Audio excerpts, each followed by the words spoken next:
मोर प्रिय छात्र छात्री समस्त को सुप्रभात।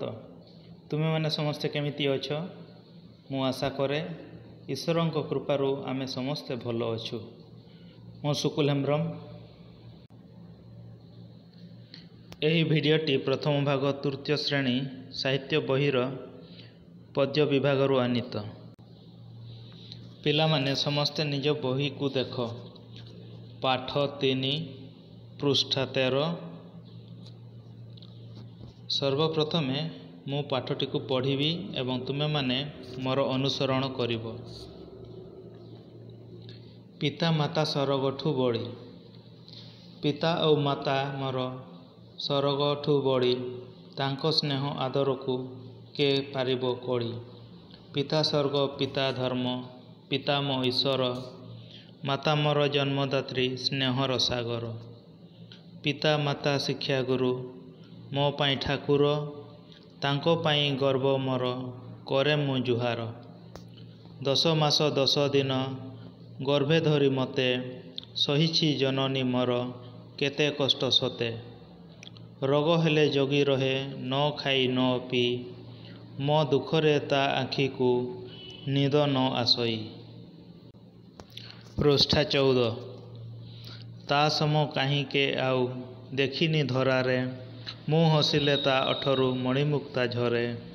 दयार से अवतार करुणार सिंधु, संतान पाई कि सिए बांटे रक्त बिंदु। जीवन रे शांति दया क्षमा आदि गुण, शिखांती मो पिता माता हेबाकु निपुण। भाई भौणी को स्नेह श्रद्धा बांटिबी, अतिथि और गुरुजने देवता मणिबी। मो देश मो पिता माता सरग समान, सेमानंको सेवा करी बीती जाऊ दिन। मोर प्रिय छात्र और छात्री, आस यही पद्यटी को व्याख्या करिवा। पिता माता सरगठू बड़ी पद्यरू आमे कौन शिक्षा पाऊ बा शिखी थाऊ। पिता माता सरगठू बड़ीर अर्थ हेउछि पिता माता सरग ठारू बड़ अटंती। से माने स्नेह और ममतार उत्स अटंती। तांको परी आउ केही नाहांती ओ तांको ठारू आमे सबु स्वर्ग सुख लाभ करि थाऊ बा पाई थाऊ। पिता हेउछंती आम पाई स्वर्ग राज्यर ईश्वर स्वरूप। तांको धर्म कर्म द्वारा आमे माने लाड़ित पाड़ित होई थाऊ। एवं माँ हेउछंती आम जन्मदात्री। से तांको स्नेह और ममतारे आमको बढ़ई थांती। एवं मार स्नेह ममतारे शेष नाही। तांको स्नेह ममता विराट सागर स्वरूप। पिता और माता ही आमर प्रथम शिक्षा गुरु। तांको ठारू आमे भल मंद सबु शिक्षा तांको ठारू ही आरंभ होई थाए। एवं सेमाने आम पाई देवता अटंती। तांकरी आशीष बा आशीर्वाद जगु आमे जीवन रे आगे जाई थाऊ। तेणु तांको पाई आमे गर्व अनुभव करिबा एवं सेमानंको पाद छुई जुहार करिबा उचित। माँ हेउछंती ममतामयी। से आमको 10 मास 10 दिन निज गर्भरे धरी आमको जन्म देई अछंती।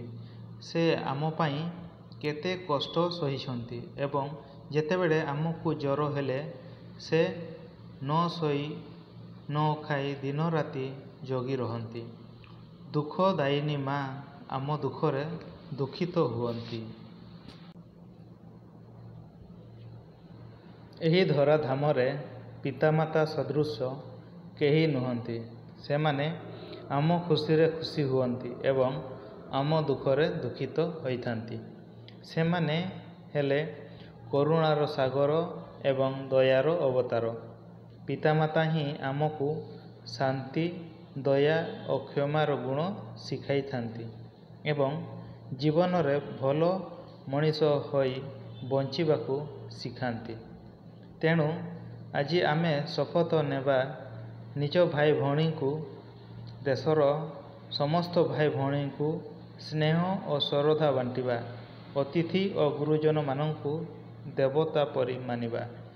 ଆମ ଦେଶ ଓ ଆମ ପିତାମାତା ସ୍ୱର୍ଗ ସ୍ୱରୂପ ଅଟନ୍ତି। ତେଣୁ ଜୀବନରେ ଆମେ ସେମାନଙ୍କର ସେବା କରି ଆମ ଜୀବନକୁ ବିତାଇବା ଉଚିତ।